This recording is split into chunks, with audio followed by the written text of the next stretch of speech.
The Generals of the Yang Family, Chapter 30. So I want you to imagine a really bizarre scenario for a second.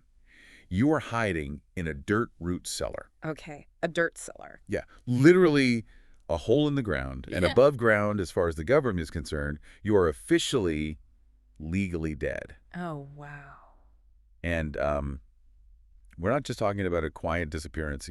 The imperial court actually processed the paperwork on your execution. Wait, they did the paperwork? They stamped it, they filed it, and they honestly believe your severed head was presented to them on a platter.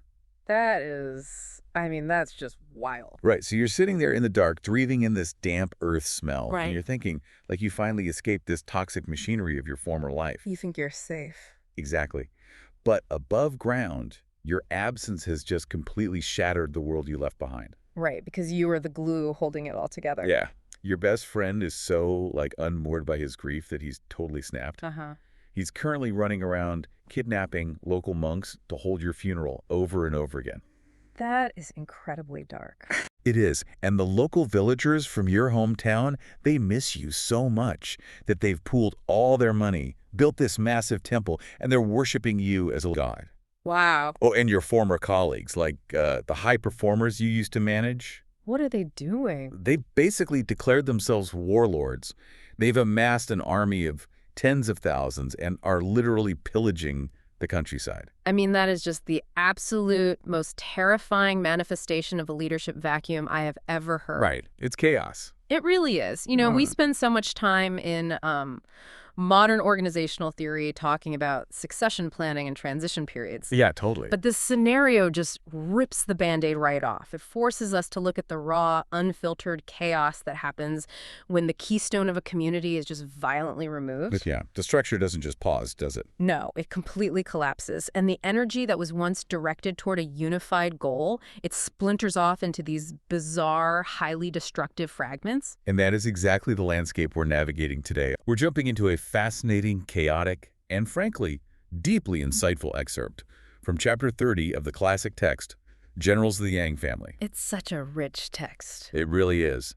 The wild, often hilarious, and deeply human fallout of a great leader's sudden disappearance. We're going to track the legendary Yang Liulang, right? Exactly. We'll watch him emerge from his own fake death to try and wrangle his scattered, grieving, and completely unhinged followers back into a unified force. Which is going to be incredibly difficult. Oh, for sure. And the ultimate irony of this whole thing, he has to rebuild this army to go save the exact same emperor who wronged him and ordered his execution in the first place. Which is just a phenomenal psychological paradox. There really is.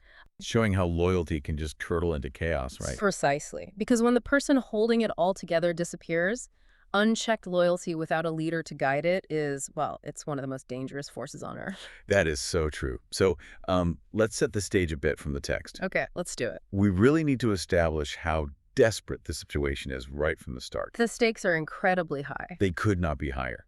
The emperor is currently trapped in Wei Prefecture. Right. He's completely surrounded by enemy forces, his supply lines are probably cut, and he is just in a state of absolute existential panic. He's out of options. Totally out of options. Yeah. He's looked at his remaining generals, and he's come to this terrifying realization. That the only person who can save him is the guy he killed. Exactly. The only human being capable of breaking the siege is Yang Liulang. But there is a massive problem. Yeah, a huge, awkward, bureaucratic wall. Because officially, the court believes Liulang's head was already cut off. And this brings us right to the fundamental weakness of institutional power. Yeah, how so?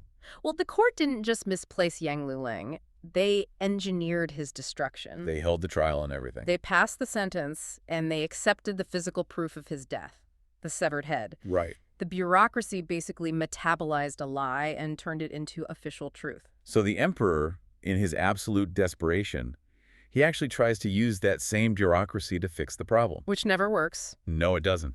He sends this official named Wang Quanji out to Ruzhou with an imperial amnesty edict. An amnesty edict for a dead man. Yeah. It's just basically a piece of paper that says, all is forgiven, your crimes are pardoned, please come back to work. It's so absurd. It is.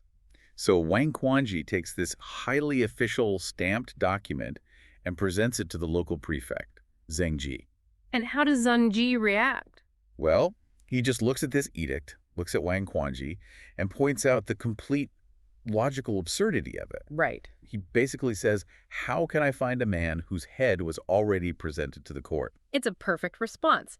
Zhang Ji's response highlights the paralysis of a system built entirely on rules and paperwork. Because it can't handle the contradiction. Exactly. Bureaucracies are designed to categorize, process, and file reality. They are absolutely incapable of navigating a fiction that they themselves created. So Zhang Ji isn't even really being insubordinate, is he? No, not at all. He's operating exactly as his programming dictates. If the file says the man is dead, the man is dead. You can't issue a pardon to a corpse. You really can't. The emperor is trying to use a hammer to fix a leaking pipe here. An imperial edict carries immense institutional weight, but that weight is useless against a paradox. Okay, but I have to ask, is this just about rank? I mean, the emperor sent Wang Quanji, who is just a bureaucratic official. Right. If he had sent someone with more military backing, someone who could kick down doors, would they have gotten past Zhang Ji's excuse? That's a logical assumption, but the text actually proves that force or higher bureaucratic rank wouldn't have solved this either. Really? How? Because after hitting a wall with Zhang Ji, Wang Quanji tries a different route. He goes directly to the source. Oh, to the Yang family home. Yes, the Wuning Mansion. He attempts to speak with Liulang's mother, Lady Yang. Right, and Wang represents the emperor, the highest authority. Exactly. But Lady Yang stonewalls him completely. She looks this imperial official right in the eye and stubbornly insists, "My son's head has been buried for a long time." She just straight up gaslights the government. She absolutely does. It's incredible. She Yeah. knows her son is literally sitting in the root cellar in her backyard, but she just says, nope, he's dead. She refuses to acknowledge the edict. It really reminds you like a super toxic corporate environment. How so? Like, imagine a star employee is spectacularly publicly fired by an egomaniacal CEO. Okay, yeah. They drag the employee's name through the mud just to save face. Then, 6 months later, the company is going under. Right. They realize they made a huge mistake. Yeah, and so the CEO sends an HR rep to the former employee's house with a signing bonus, begging them to come back. And Lady Yang is basically slamming the door on that HR rep. Exactly. Mm. She has zero incentive to feed her son back into a machine that already tried to chew him up. Your analogy captures the relational deficit perfectly. It's all about trust. Yes. When an institution breaks the social contract so violently, like by ordering an unjust execution, it completely bankrupts its relational capital. So the piece of paper is worthless. Completely meaningless. Because the institution that issued it has zero credibility with the Yang family. So Wang Quanji fails. He has to go back to the emperor empty-handed. And the emperor just descends into absolute despair. The text even says he laments that if the legendary ancient strategist Jiang Ziya came back to life, no plan could save them. That's how dire the siege is. He thinks they are totally doomed. But then, a totally different dynamic enters the picture. The 8th prince steps in. Yes, this is where it gets interesting. He leaves the court and personally visits Lady Yang. And this changes everything. Because of their shared history. Right. The text specifically notes that the 8th prince had previously done them a favor. He helped the family secure a commandant title. That personal connection is key. And because of that, Lady Yang finally breaks. She relents. She goes out to the garden, opens up that dirt cellar, and summons Liulang out of the ground. It's such a powerful moment. It really is. I want to unpack the mechanics of this because the 8th prince didn't use an edict, right? Right. He didn't threaten her. He just showed up. Why does she yield to him when she wouldn't yield to the literal emperor? Well, we are witnessing the triumph of social capital over institutional authority. Social capital? Yes. The 8th prince succeeds precisely because he doesn't rely on the system. He relies on personal historical trust. He has a ledger of mutual debt with them. Exactly. By helping them secure that title in the past, he proved he viewed the Yang family as human beings worthy of investment, not just assets to be exploited. So she isn't yielding to the crown at all. No, she knows the crown is corrupt. She yields to a man who has demonstrated character. That is a profound lesson for anyone in leadership. It really is. When the official structure fails, when the rules break down, the only thing that will get people to follow you is the personal equity you've built with them over time. That makes total sense. And, the visual imagery here is just stunning. The contrast is amazing. Think about it. The emperor is trapped in some grand palace or fortress in Wei Prefecture, surrounded by all the trappings of power, but he's completely impotent. He can't do anything. Meanwhile, The actual savior of the empire has been living like a mole in a literal hole in the dirt. Lady Yang's decision to hide him there is such a massive indictment of the court. Right. They would rather live in the damp, dark earth than deal with the artificial sunlight of the emperor's politics. It speaks to the absolute degradation of trust. The cellar is a physical manifestation of their withdrawal from society. He essentially buried himself. But when he emerges, he honors that debt to the 8th prince. He agrees to the mission to save the emperor. But there is a catch. He tells the prince, I can't just march to Wei Prefecture alone. I need my army. He has to go to the 3 passes to gather his men. We move away from the political maneuvering. Yeah, and we step into something that feels like a psychological thriller mixed with a dark comedy. Because his men haven't been handling his death very well. To put it mildly, he's about to discover that when you leave your people behind without a transition plan, they don't just sit quietly and wait for you. No, they certainly do not. We're about to see the psychological collapse of the individuals left behind. So let's follow Liulang on the road. He sets off alone, heading toward the 3 passes. And he arrives at the Jinjiang River mouth. Right. And there, he encounters a group of monks. And these monks are, highly agitated. They're grumbling and complaining. Yeah, they're clearly traumatized by something. So Liulang stops and asks them what's going on. And they tell him about a madman. Yes. They explain that this madman is terrorizing their region. He's prone to these sudden, violent episodes, just beating people up at random. But he has a very specific, bizarre behavior, too. Exactly. He ambushes passing monks, physically forces them into shrines, and makes them perform Buddhist rites. For his murdered official. Yeah, he's forcibly drafting the local religious community into his own personal grieving process. It's an aggressive, non-consensual mourning ritual. It's fascinating. And the moment Liulang hears this description, he doesn't even have to guess. He knows exactly who it is. It's Jiao Zhan. His fiercely loyal, highly volatile subordinate. So Liulang tracks him down to the Sizu shrine in Dengzhou. And what does he find there? Pure chaos. Jiao Zhan isn't just praying. He is asleep, snoring like thunder, lying directly on top of a divine altar inside the shrine. Sleeping on the altar itself. Yeah. So Liulang walks up and shakes him awake. Jiao Zhan opens his eyes, sees his dead commander standing there, and just absolutely panics. He thinks he's a ghost. He starts screaming, asking if Liulang is a man or a ghost, crying out that he's been forcing all these rites to appease Liulang's spirit. But then Liulang explains everything. Right, he tells him the death was a ruse, that he's alive, and instantly Jiao Zhan's terror and grief just evaporate. It transforms into this overwhelming, childlike joy. The psychological whiplash in that scene is extraordinary. It really provides a profound look into the mind of a high-performing subordinate who has lost their anchor. How so? Well, look at Jiao Zhan's behavior before he woke up. Sleeping on a sacred altar, assaulting monks, it's a total, fundamental rejection of societal norms. He just stopped caring about the rules. Because he's desecrating a holy space. He's violating the law. Why? Because his entire moral and structural universe was defined by one person, Yang Liulang. So when the court killed Liulang, the laws lost all meaning. Exactly. The court invalidated its own laws in Jiao Zhan's eyes.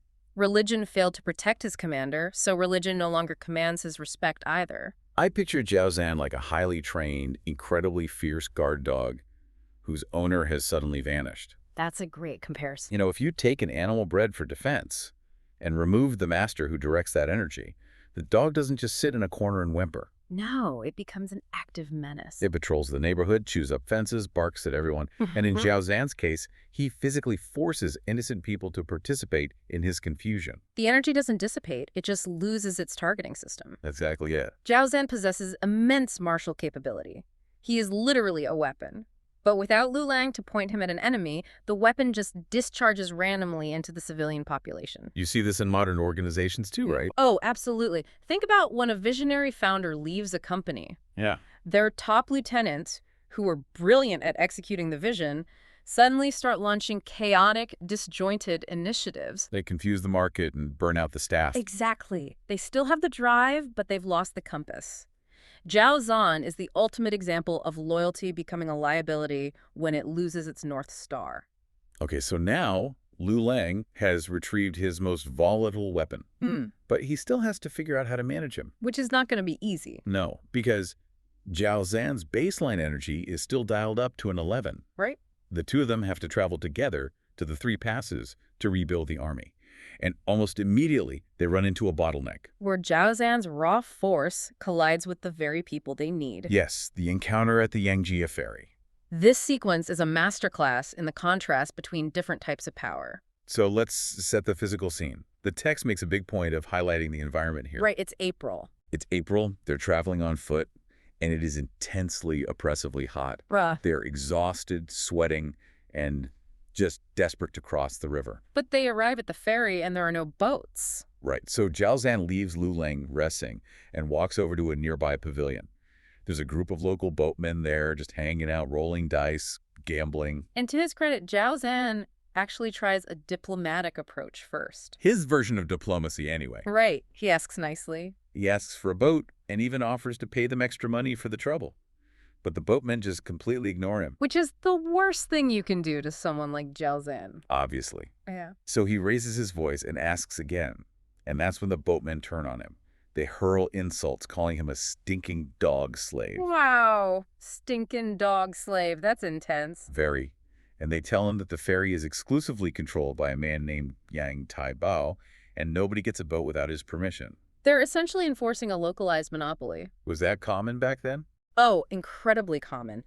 In the Song Dynasty, which is the historical backdrop for these legends, local strongmen often controlled vital infrastructure like river crossings. Especially when the central government was weak. Exactly.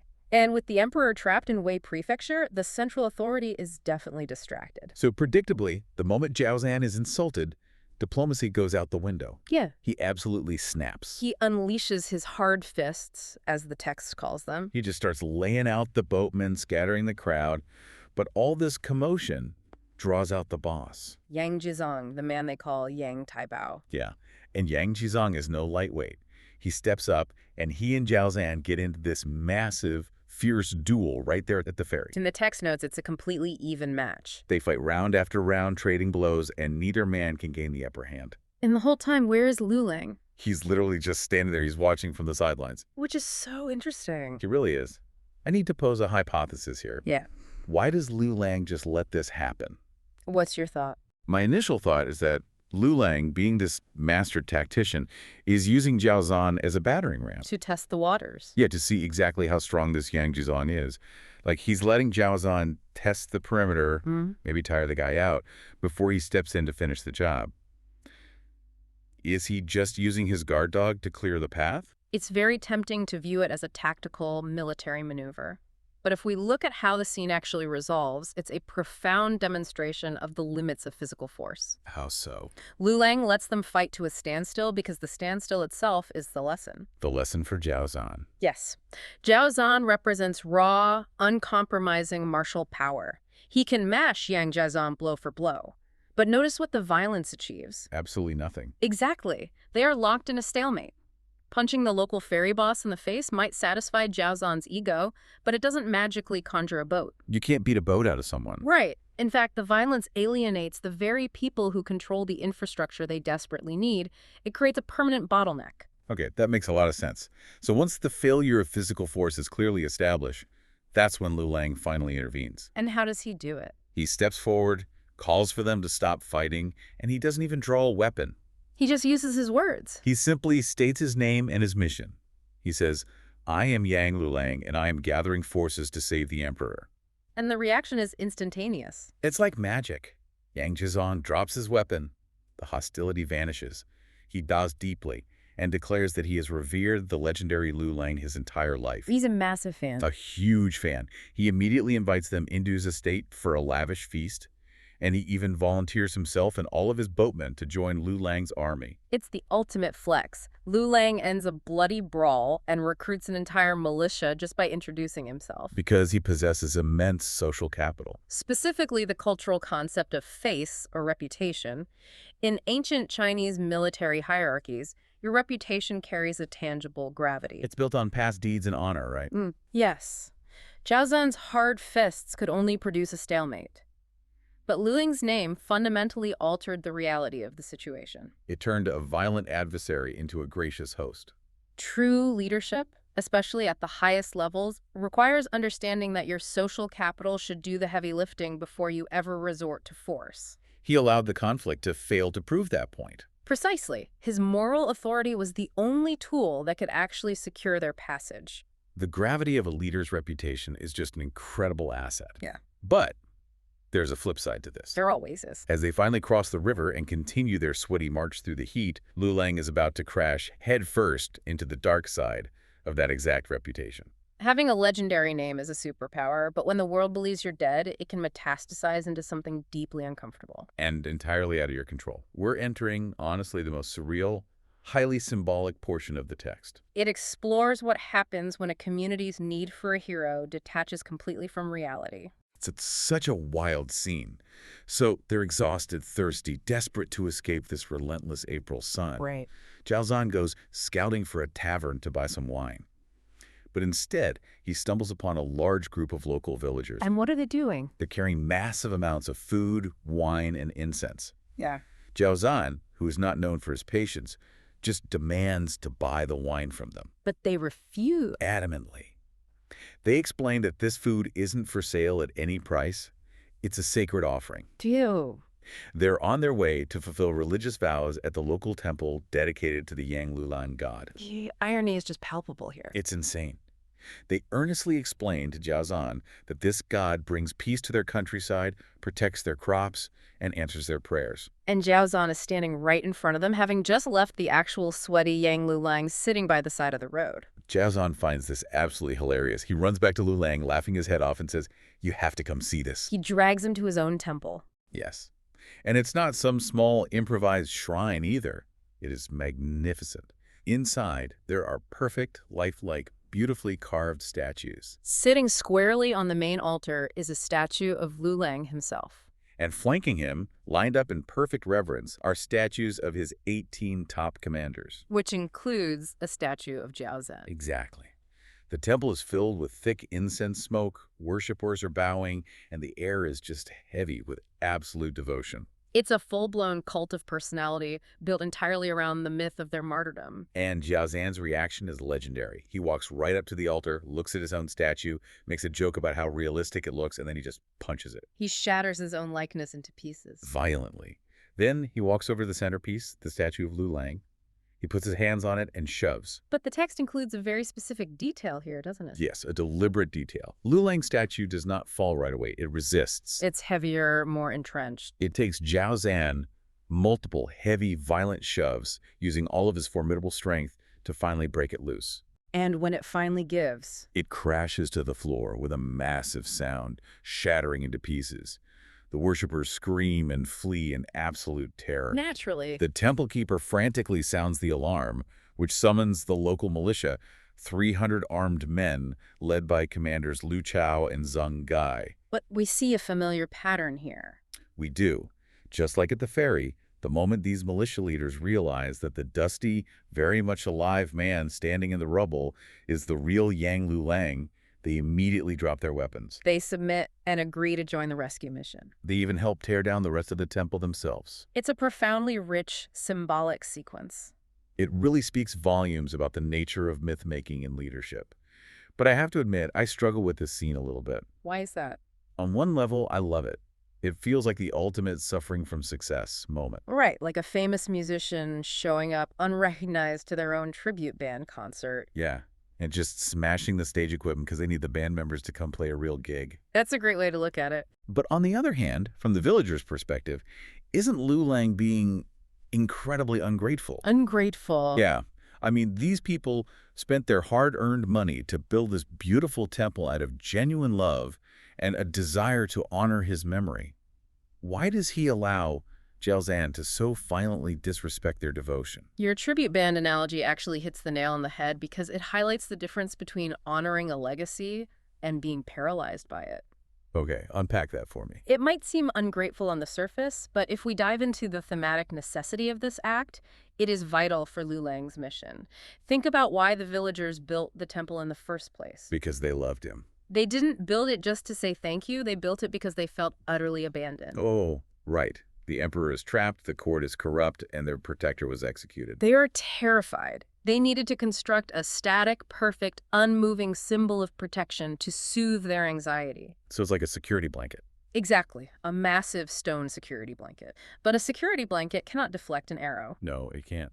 A statue, no matter how perfectly carved or how much incense you burn in front of it, cannot negotiate a peace treaty. It can't adapt to changing battlefield conditions. It can't fight a war. It cannot bleed for you. The myth of the Yang Liulang god was providing the villagers with the illusion of safety, which is far more dangerous than acknowledging the reality of danger. That makes a lot of sense. And what about the detail of Liulang's statue being so hard to push over? Ah, yes. Jiuzhan shatters his own statue with one punch, but wrestles with Liulang's. That's not just a passing detail about the weight of the stone. It's symbolic. It's a brilliant metaphor for how deeply entrenched the myth of Liulang has become in the collective consciousness. The more vital the leader, the heavier the myth. It takes immense effort to break the illusion of a flawless savior. Exactly. By allowing Jiuzhan to smash the idols, Liulang is actively engaging in the destruction of his own paralyzing myth. He's forcing his men and the villagers out of this passive reverence. Back into active, pragmatic reality. He's essentially delivering a harsh truth. You cannot worship me as a god on an altar and serve with me as a general in the mud at the same time. You cannot worship me as a god on an altar and serve with me as a general in the mud. That is phenomenal phrasing. He shatters the perfection of the myth so he can reclaim the messy, deeply human reality of his leadership. The myth itself was an obstacle to the mission. They had to destroy the idea of the leader to get the actual leader back to work. Precisely. But the destruction of the temple also serves as a transition point in the text. Oh, right. Because while Jiuzhan was grieving and the villagers were worshiping, some of the other commanders took a much darker path. A vastly more destructive path. The local militia leaders inform Liulang of what his top generals have been up to. And this is where the narrative drops the dark comedy and confronts the true, horrific cost of a leadership vacuum. It gets very serious. Liulang asks for an update on his subordinates, Yusheng and Mangliang, and news is chilling. They didn't build shrines. No. They fled to the Taihang mountain region. They capitalized on the chaos of the emperor's peril and Liulang's supposed death. And they declared themselves grass-headed emperors. Essentially self-appointed kings of the wilderness. And they have used their military training to amass an army of 50 to 60,000 men. Which is staggering. They are currently operating as ruthless warlords, ravaging the countryside, extorting villages, pillaging resources. We really have to pause and consider the sheer mathematics and logistics of that power vacuum. Yeah, 50,000 men is a lot. You do not accidentally recruit 50,000 men. That requires organization, supply lines, and ruthless ambition. It proves that a vacuum of legitimate authority doesn't stay empty for long. Nature abhors a vacuum, and so do opportunistic tacticians. And when Liulang hears this, his reaction is so telling. He doesn't rage against them. He doesn't order their execution. No, he feels profound guilt. He physically sighs and says, "My failure to rise has caused the four borders to be restless." He takes immediate, total ownership of their atrocities. And the reality of those atrocities is brought right to his doorstep that very evening. When they seek lodging in a small village. Right. They are welcomed by the village elder, a man named Chen. But Elder Chen is a broken man. He is weeping openly. Because of Meng Liang. Yes. He explains that Meng Liang has descended upon their village and demanded the elder's only daughter in marriage. And this isn't a proposal, it's an ultimatum. Meng Liang is arriving that very night to claim his forced bride. The implication is clear. If they refuse, his massive army will slaughter the village and take her anyway. It's the textbook definition of warlord behavior: extortion, violence, the complete commodification of human life. Just taking whatever they want. Without any fear of systemic consequence. The hierarchy that protected the vulnerable vanished, leaving them entirely at the mercy of raw power. So Liulang tells Elder Chen not to panic. He assures him he knows how to handle Meng Liang. They set a trap. They do. They wait in the elder's home. And later that night, Meng Liang arrives in full, terrifying, tyrannical splendor. Torches blazing, armed guards everywhere. Acting like a god king who owns the earth. He swaggers into the house, sits down at the banquet table, fully expecting this terrified bride to be dragged out to him. But instead, The door bursts open and Jiuzhan charges in. Xiaozheng kicks the banquet table completely over, food and wine crashing everywhere, and he physically restrains Meng Liang. A clash of the titans. Meng Liang is furious. He's struggling, screaming for his guards to execute whoever dared to touch him. But then the trap springs. Liulang steps out from the shadows of the room and into the lamplight. He stands over Meng Liang and delivers a fierce, blistering scolding. He calls him a shameless creature for terrorizing innocent families. And watch what happens to the facade of the grass-headed emperor when he sees Liulang's face. It just evaporates. The second Meng Liang recognizes him in the lamplight, the warlord persona completely disappears. He stops struggling, falls to his knees, presses his head to the floor, and begs for forgiveness. And he immediately submits. Without a moment's hesitation, he agrees to abandon his warlord kingdom, mobilize his 50,000 men, and march them to Wei Prefecture to save the emperor. It's a dramatic reversal. It is, but Yeah. I have to stop here and offer a major pushback. Okay, let's hear it. As a modern reader, this sequence genuinely troubled me. Because of the forgiveness. Yes, Mm. Meng Liang wasn't just stealing taxes, he was a monster. He was about to destroy an innocent young woman's life and hold an entire village hostage under threat of mass murder. He was a terror to the region. Does he really deserve to be instantly forgiven and welcomed back into the inner circle just because he said sorry and bowed to his old boss? It's a tough pill to swallow. Honestly, I would think Liulang needs to execute him right there on the floor to restore moral order. To prove to the villagers that justice still exists, why does Liulang let him live? That is the central, deeply uncomfortable moral gray area of this entire narrative. It really challenges our modern desire for clean, retributive justice. Yeah, it feels like there are no consequences. To understand Liulang's decision, we have to analyze the specific nature of martial heroes within this literary and historical framework. Okay, how so? Men like Meng Liang, Yu Sheng, and even Zhao Zan, they contain immense, inherently violent energy. They're basically forces of nature. Right, they're weapons. Exactly. If we look at this through an astronomical lens, think of these generals as massive, highly volatile planets. Okay, clouds. And Liulang is the sun. His gravity, his unimpeachable moral authority, and his strategic vision are the only forces powerful enough to keep these incredibly dangerous planets in a stable orbit. Keeping their destructive capabilities locked onto a legitimate target. Precisely. When the sun is suddenly extinguished when Liulang is supposedly executed, the planets don't just stop spinning. They lose their orbit. They fly outward into the dark and crash into the civilian populace.